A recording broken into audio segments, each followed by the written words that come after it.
Okay, welcome back everyone, and thank you again for being here with us this afternoon as we continue the Utility Solutions Conference. And this is the final session for today in this track, and again, we want to just let you know we understand how valuable your time is, and we definitely appreciate you choosing to spend it with us this afternoon. Hopefully you've all have already been with us on some of the earlier sessions, and you've gotten some really good value for your time investment. So again, thank you guys for that. The title of this session is Composite Solutions to Road Plate Headaches. Joining us is David Sardinha with Oxford Plastics. Thank you, David, for taking some of your time to share with us. Just going to talk about a couple of rules and talk about the prizes, just to kind of get everybody up to speed if this is your first time here. So reminder, there are door prizes given away in every session. In this particular session, we're actually going to be giving away two. So there are going to be two lucky winners. These door prizes are donated by the various sponsors of this event. And once again, we'd like to thank all of our sponsors for their contributions that benefit these sessions, and then for their overall support of the Utility Solutions Conference. So like I said, this session's door prize is being sponsored by Oxford Plastics. We're giving away two $100 gift cards, and that drawing will be held directly following this session. And if you win, you'll be contacted if your name's drawn. Here in a minute, I'll properly introduce David, but first I wanted to go over the ground rules a little bit for the session. Especially if you're just now joining the conference. So we're bringing this conference to you via Microsoft Teams live events. For those of you, who are familiar with Microsoft Teams or with Zoom or whatever, all the meeting rooms that we've been using for the last year during COVID, you'll see some similarities, but you'll see some differences as well. The main differences is we can not see you, you can see us. We cannot hear you, you can hear us. There's no need to mute your microphone. There's no need for you to do anything like that because there's no microphone to mute. So just kind of know that, but we do want you to participate with us, and we do want you to interact with us. And the good news is there is a way for that. You can interact with us via the live chat function. You'll notice that little chat icon on the top of the screen. It's a little bubble, comment bubble with the question mark in the middle of it. And if you click that, it'll open a Q&A chat box that will allow you to submit questions or comments or whatever. We'd prefer questions.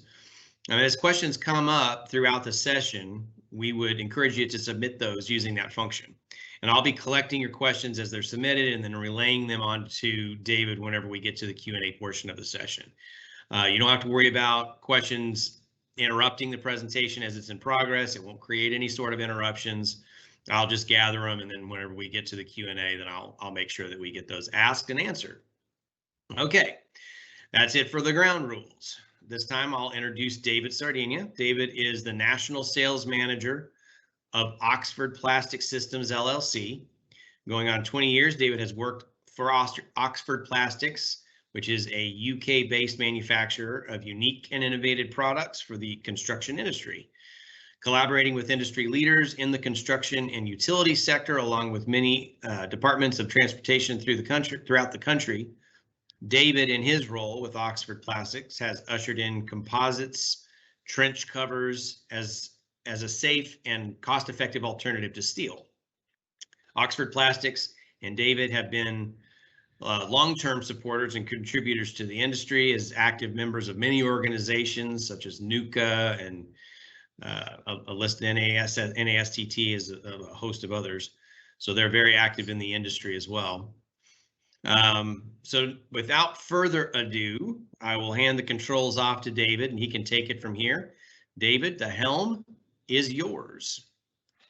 Well, thank you very much, and good afternoon, everybody. Thank you very much for tuning into this session, and thanks to EGW for inviting me to present today. I'm really grateful for this opportunity.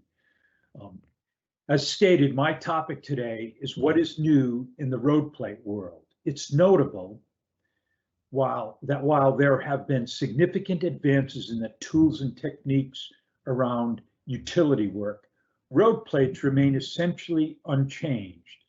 Well, that's not entirely true, and that's what I plan to illustrate today. The presentation covers 4 specific topics. I'm going to begin by going through the road plate headaches, as I call them.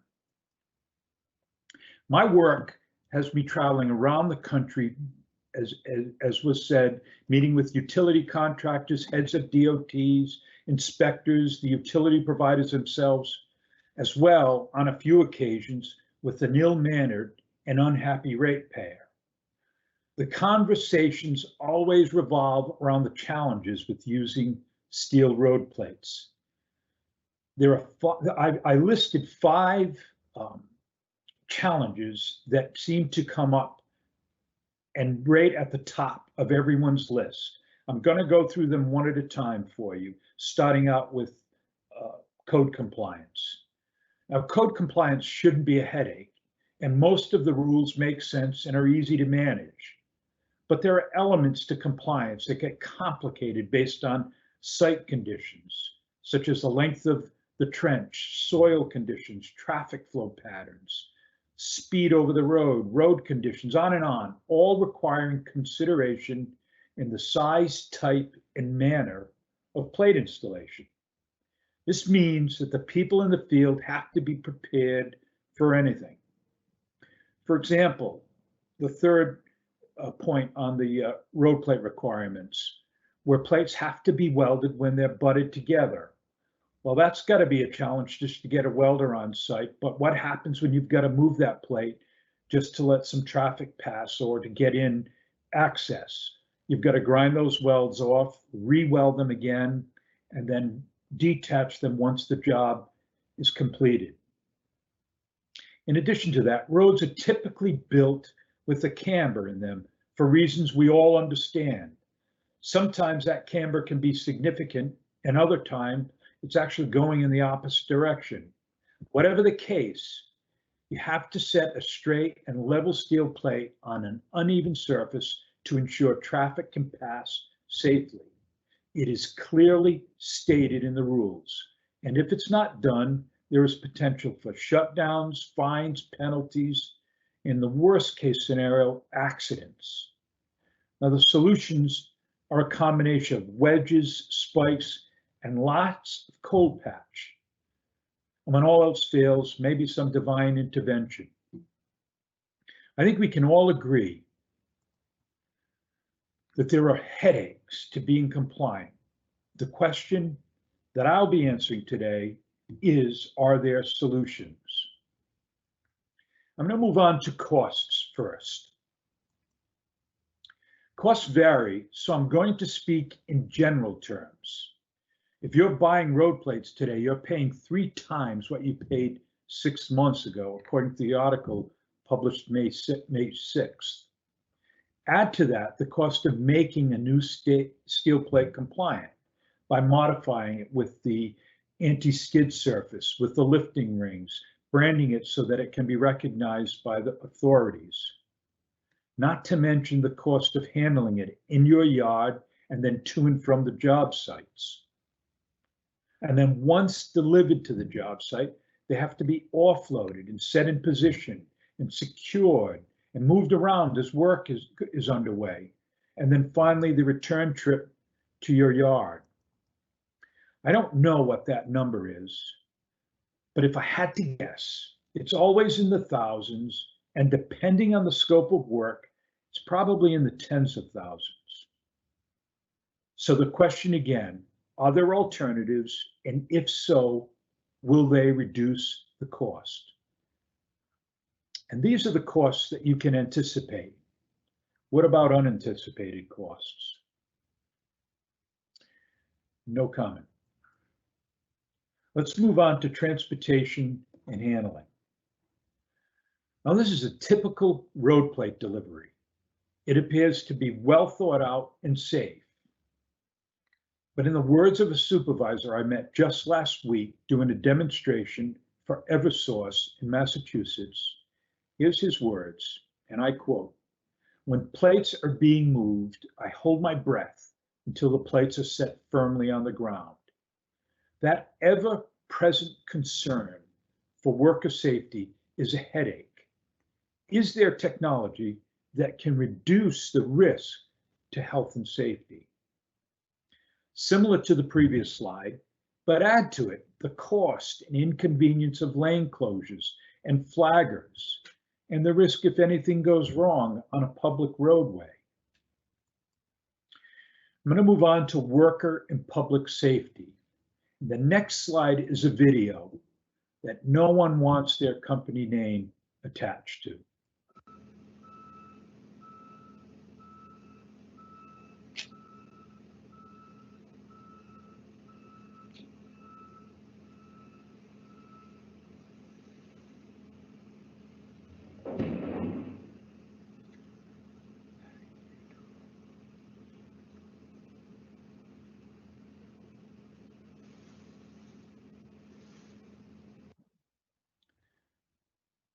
That can't be the first time that crew has moved plates, and yet no one thought it was dangerous to dangle a plate that high off the ground and then steady it by hand. It's only luck that it wasn't catastrophic. Again, are there alternatives? You have to ask yourself, is the video you just saw and this picture the exception, or is it commonplace?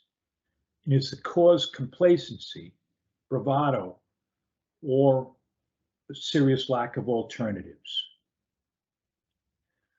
This is the potential outcome of that hurry up, just get it done, sloppy, careless work, or just simply human error. You get your name in the paper and you get a love letter from a lawyer. This particular accident was a result of steel plates that hadn't been welded at the butt joint. So a bus was traveling over the plates while a woman was walking across. The weight of the bus pushed one plate down while the other stayed up. When the bus moved, the plates came down, landed on her foot, and caused a pretty severe accident. You don't want to be getting that phone call. Is it avoidable? The accident reported in this article was the result of improperly ramped plates. A bicycle hit the unramped edge, fell in front of a vehicle. Road plates are vital to utility construction, especially with the need to keep traffic flowing. When using steel plates, if not modified and installed correctly, their misuse could be your biggest nightmare.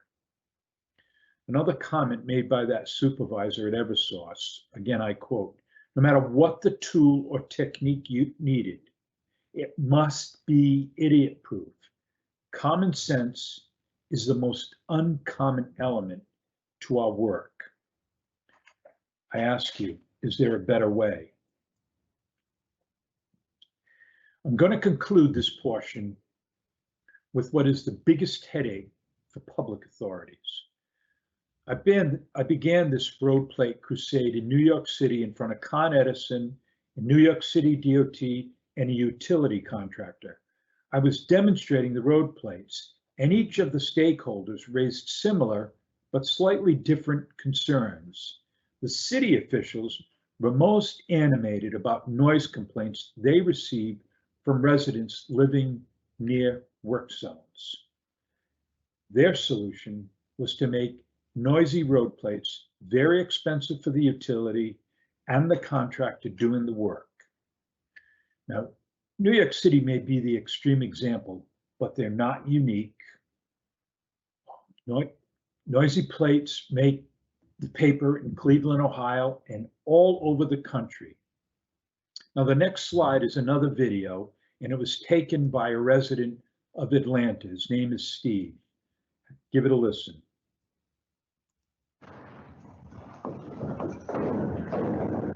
Look at this. Look at this outrage. This is an outrage. This is an outrage. This is outrageous.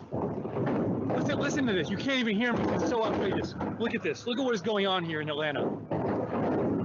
Look at what is going on here in Atlanta. You can't even hear me. Look at this. Look at this. This is a disgrace.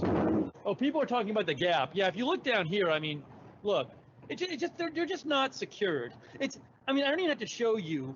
It's just so odd. And again, as I said in my last stream when we covered this, it's amazing that there's no technology, that this is the best technology the Western world has. But it's like this can't be the best way to do this. It's really unbelievable. Steve goes on for quite a while with this rant. And imagine, in it, he talks about his calls to the authorities. Imagine being the one to get that call from Steve and others living in Atlanta. Not to be redundant, but in Steve's words, is this the best we can do? Well, what Steve doesn't know is that there are products available that address all the headaches mentioned, which leads us to the next portion of this presentation, and that's new technologies. There are proven and new technologies available and in use already. Some address a specific headache, and then there is one that addresses all the headaches. First, I'm going to talk about ramping. It's a product called plate locks. Here's a product that would have prevented that bicycle accident mentioned in a previous slide. It adds high visibility, is secured to the plate. By adding or subtracting sections, it will fit almost any size plate. Best of all, if the plate moves, the ramping goes with it. However, it only addresses one of the many headaches. Here's an example of addressing the anti-skid requirement. There are numerous materials out there and methods to apply anti-skid. But one of the drawbacks is that you will need to reapply it as it gets worn off. In this particular case, two requirements are met: the high visibility orange paint and the anti-skid. The next slide is going to deal with worker safety. Now, this device puts some distance between the steel plate and the worker. The video of the truck plate comes to mind. This is better, but is it the best we can do? Is there a complete solution? The next set of slides offers what I call the complete solution. And admittedly, I work for this company, and my bias will probably be obvious. But what you're about to see checks all the boxes regarding the rules and regulations and addresses the cost inefficiency. So Oxford Plastics offers a complete solution in the Low Pro 2305 road plate. It is modular, making it possible to be handled by two workers. The ramped edges are attached. The patented drop pins prevent lateral movement off of the trench. No welding required because the connectors are designed into the plate. And finally, there is stillage system and easy lift handles for easy transport and secure storage. There is also composite trench covers for driveways and sidewalks. This, in my opinion, is a complete solution, but I'll get into more detail.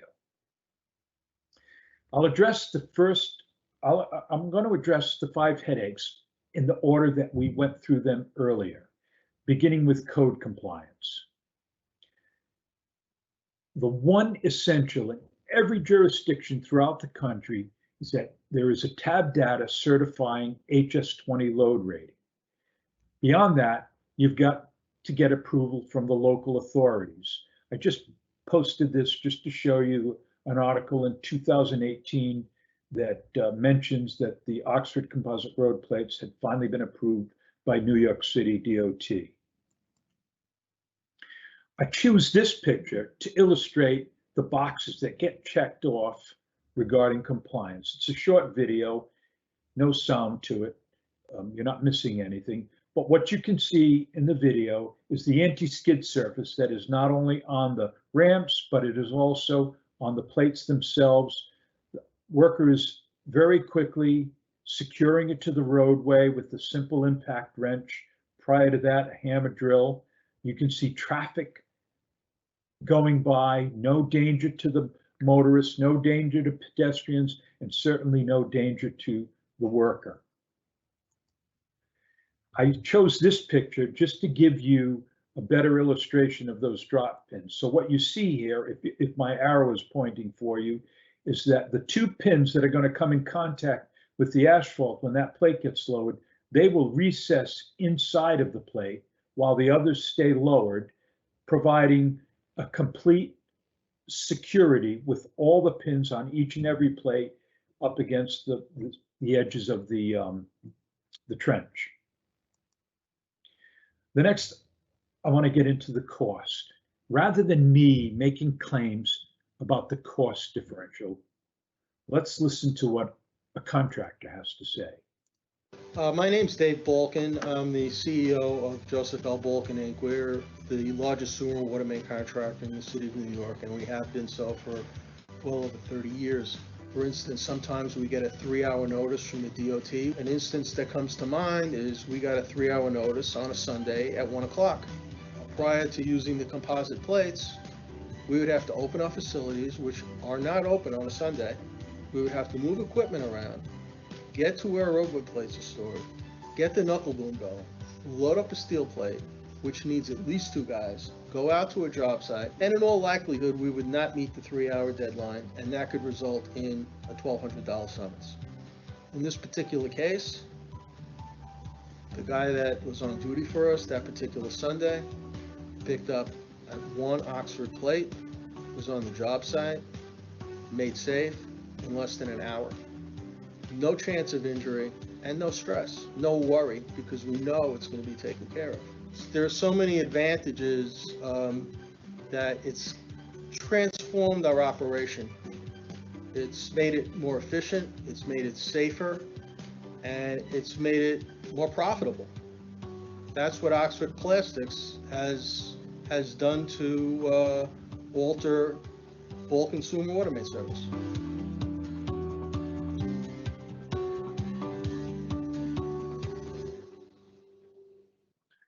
To me, the takeaway from his comments is that Oxford's trench covers had transformed the way Balkin does business. My name's... Let's move on to transportation and handling. Oxford road plates weigh less than half of steel per square foot. So a fully loaded 18-wheeler of Oxford's plates provides 373 linear feet of trench coverage compared to the equivalent with steel offering only 170 linear feet of coverage. And doesn't it just look simpler and safer? What about worker safety? What do we have to offer for that? I chose this series of pictures. I happen to be on this job. This is Con Edison in New York City. This is the leak detection squad. They go out to that job site with 2 men, a truck that has a vacuum excavator on it and a compressor. They chop out the asphalt, they dig, they look for the leak, they repair the leak, they backfill, and then simply back this pickup truck with the road plates on it, get a couple cones out of the way, and within a matter of minutes, it looks like this. No interruption to traffic, no danger to the workers, no danger to the public, high visibility, anchored, no worrying about coming back to restore the cold patch if it's moved through traffic. Just a simple, safe, complete solution. Bring this picture to bear because now I'm in Hayward, California. Again, we were asked to do a demonstration. This time it was on a PG&E job site, but they didn't have any active trenches at that point in time that I was there. So they decided to just remove some steel plates off of an existing roadworks and then replace them with the Oxford's plates. And you can see it's a very well put together steel plate assembly, very well ramped. You can see there was, with the camber in the road, they had to use wedges. You can barely see them in the picture, and a significant amount of cold patch. But was all that really necessary when you consider the size of that trench? Look at the outline of the steel and the cost that has to be associated with all that versus a few simple composite plates that are complete, set in a matter of minutes with traffic running back over. It took them 4 times the length of time to remove those plates than it did to set the Oxford composite plates. On to noise complaints, which we completed with when we were talking with Steele. This is another short video. This is back in California, again in Pacifica, doing a demonstration for a few municipalities. I'm going to just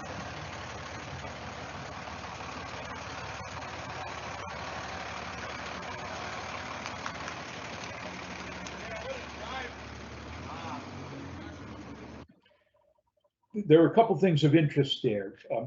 They brought that vac truck out because they wanted to run a heavy piece of equipment over it. But what everybody commented on was that you didn't see any flex in those plates when you had that truck running over it. And it's the flexing of plates. It's the fact that they don't sit on the ground is what causes them to rock and rattle and make noise and disturb the neighbors.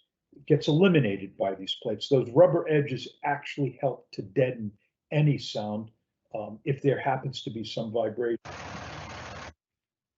Here's another example of how you can, a modular design plate can follow the contours of the road, simplify the task that would be leveling off the surface, thereby eliminating additional noise. Now, this wasn't in the US, but it clearly depicts what you can do with a serious camber in the roadway.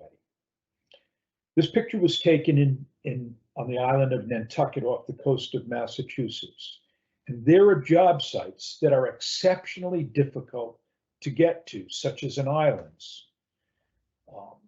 Another benefit to a lightweight composite plate. Now, I get asked a question most often, where are these plates in use? This slide depicts some of the states where there is widespread use, actually widespread use of our plates in these states, and we are making inroads into many more. That question is often followed by who's using the plates. This is just a sampling of the many utilities, cities, and some of the contractors around the country that are using Oxford's composite road plates. When possibly might you be added to that list? I'm going to move on to our sidewalk and driveway covers. So here we have the first one in the first picture, the 1510 picture. That's our most purchased trench cover in the US. It probably because the width of the trench that it can span and the weight that it can handle, 7,700 pounds. It's a perfect solution in driveways. In addition to that, you'll see the 12.8, which is just the smaller cousin to that, but it too has some capacity for small vehicles. And then the 1111, which is strictly designed for foot traffic. This is an example. Well, let me put it in Steve's words. Is this the best we can do? This looks well done, but consider what it took to get those plates in position. A common complaint in this setting is the homeowner angry about cold patch that has been tracked into their home. Who pays for that? And is there a better way? Yes, there is a better way. This is what you can do with an Oxford composite road plate when you've got to provide driveway access to the homeowner back and forth off of their property. This is what you can do with an Oxford road plate if you have a continuous long run. This picture taken in Hawaii. If you have to create a level surface over that long run, you have the option to add what we call an infill that covers that space in the bevel when two plates are butted together.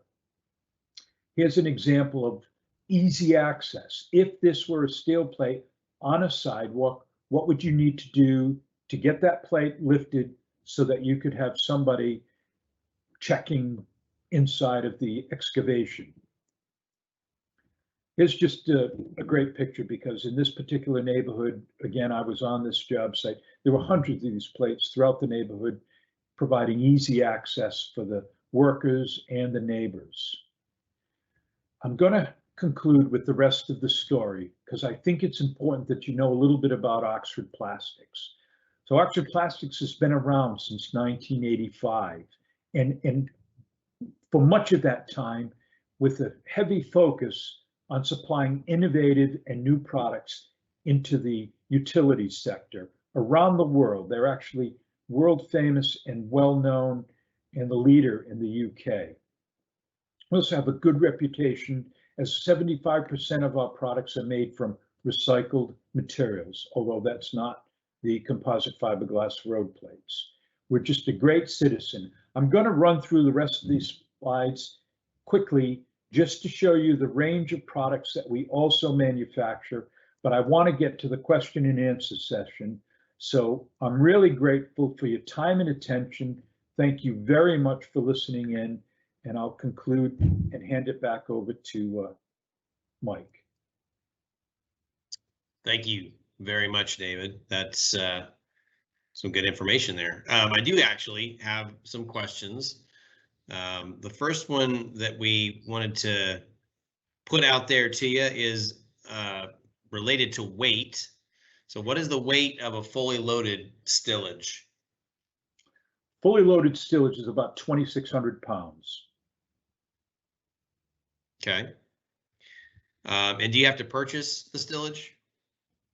No, you don't have to. There are some companies that make their own transportation. It's just something that we thought would be helpful to have a ready-made solution, and we've sold quite a few over time because it is quite convenient.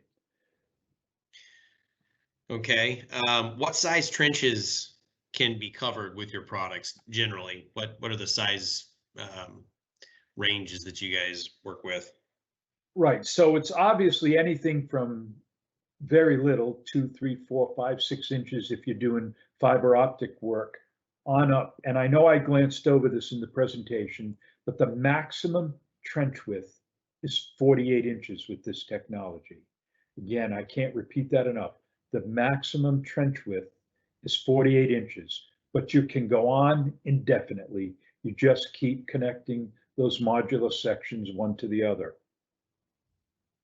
Are there any plans to span wider trenches? Yeah, it's one of the unique aspects of this company and our ownership. The owner of the company is the head of the design team, and that is a bridge he wants to cross. So it's in design, but it's pretty significant once you start spanning more than 4 feet, what it takes. But be on the lookout, because we're going to have a solution for wider trenches. What happens when your plates are overloaded? Right, great question, because trucks are out there driving with more weight than they're rated for. So in order to have your tab data, in order to be certified, you have to have a safety factor in there that's a multiplier of the HS20 load rating. But in addition to that, embedded inside of the composite fiberglass is steel grid work. Now, the strength comes from the composite fiberglass. The steel grid work is there as an additional safety factor. If somebody were to overload that plate, rather than get a catastrophic failure where it just split, you'd get the steel, the fiberglass would crack and the steel would bend, but you'd end up seeing the vehicle roll over and off. So you wouldn't get a catastrophic failure. You wouldn't be pulling a vehicle out of an opening in the ground. Okay. Here's a question that I think all contractors can relate to. What about stock? Are these things readily available? And if not, what kind of availability would you be looking at? Right. So we have 4 warehouses here in the U.S.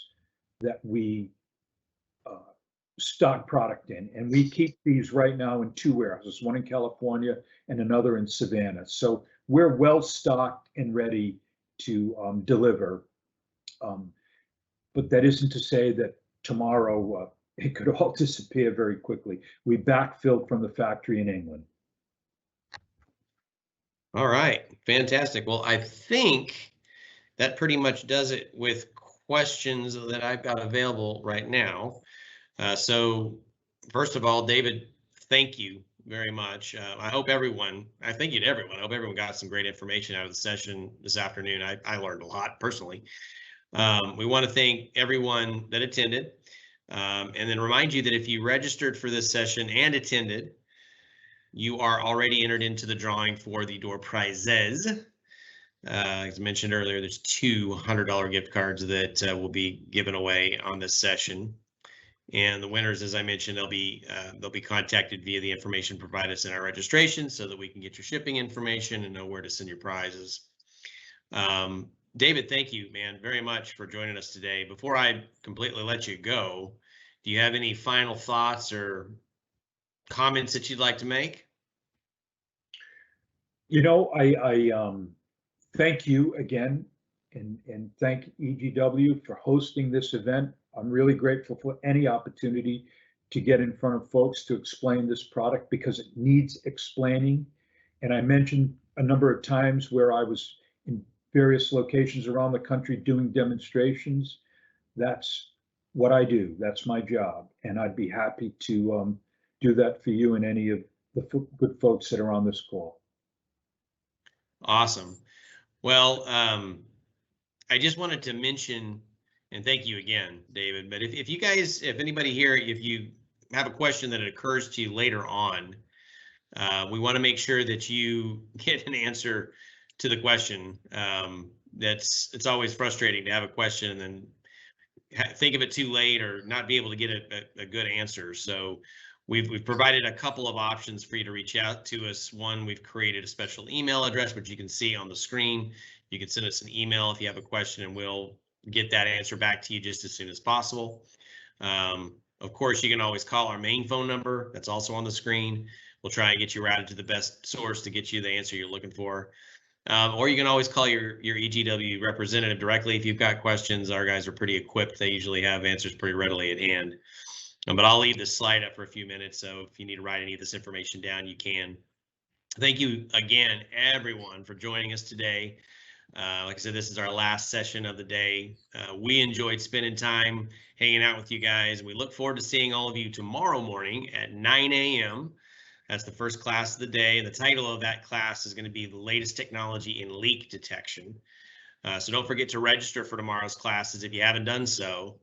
And you can check out the schedule for tomorrow and Thursday. If you go to our website, the address is egwutilitysolutions.com/utility solutions conference. Or if you just want to make it easier on yourself, go to our homepage, look for the event registration link right there on the main screen or main page. Click through and you can get all that information. All the session information lives there. And that pretty much wraps up today. Thank you again, David, everyone, for joining us. We'll see you guys tomorrow at 9 a.m. Thanks a lot.